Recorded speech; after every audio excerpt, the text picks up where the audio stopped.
They sit on a national television. Big chairs, big power. In just a few minutes, they decide which dream gets funded and which founder walks away with nothing.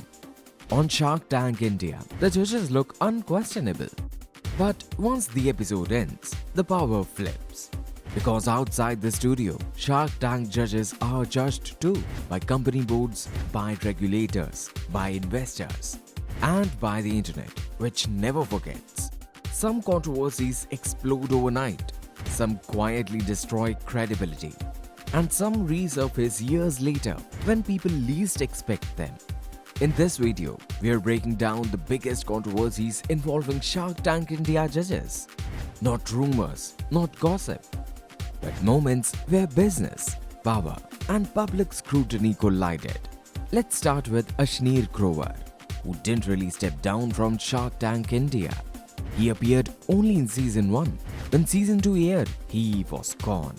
Not because of ratings or creative decisions, but because events outside the show spiraled beyond control.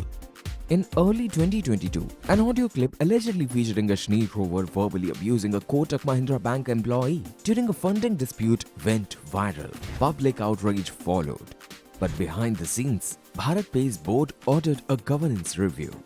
That review soon turned into a forensic audit.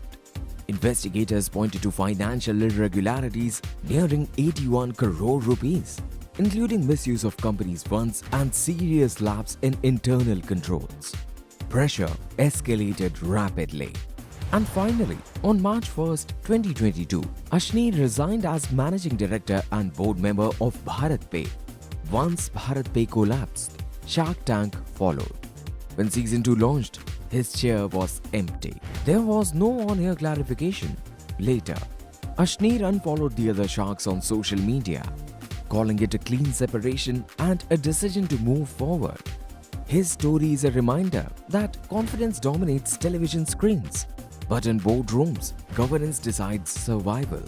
Meanwhile, some controversies explode loudly, others quietly erode credibility. In January 2023, Namita Thapar faced the same. A post appeared on her Instagram account claiming to be written by her son. The message was harsh, urging people to unfollow her and claiming she wasn't the person people thought she was. Her Instagram bio was also changed, criticizing her as a mother and wife.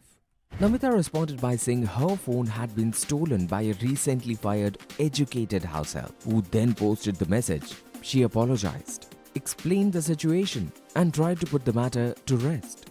However, people questioned how the phone was unlocked, how passwords were accessed, and why the message was written in the voice of her son.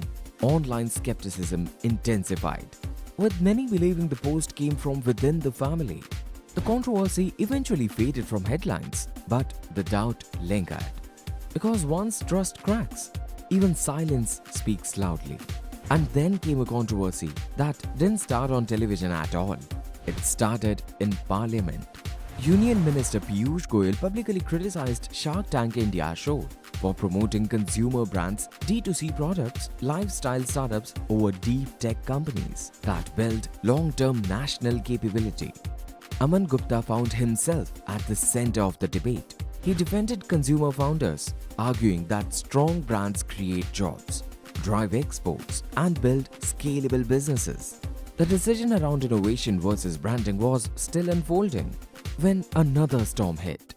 In late 2025, a viral video alleged discrepancies in board's IPO filings, pointing to mismatches between bank statements and leader records across multiple years.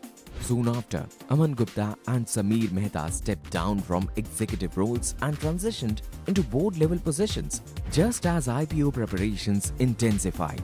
Around the same time, Aman posted cryptic messages online, including the phrase "monkeys do circus," triggering the speculation about whether it was aimed at critics, auditors, or investors. Some LinkedIn users claimed Aman blocked people raising IPO concerns. Aman denied these claims, speaking about the realities of scaling companies and calling out what he described as false humility in startup culture. The controversy didn't end his career, but it changed how he was seen. Because once public perception shifts, explanations often struggle to catch up. Shark Tank is a stage, but real scrutiny begins after the cameras turn off. Judges evaluate founders, markets evaluate judges, and governance evaluates everyone. Some walk away richer, some spend years rebuilding credibility.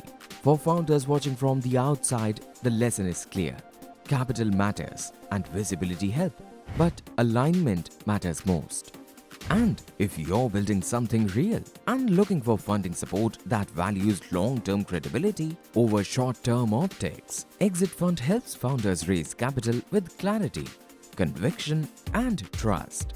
Because when noise fades, the real game begins.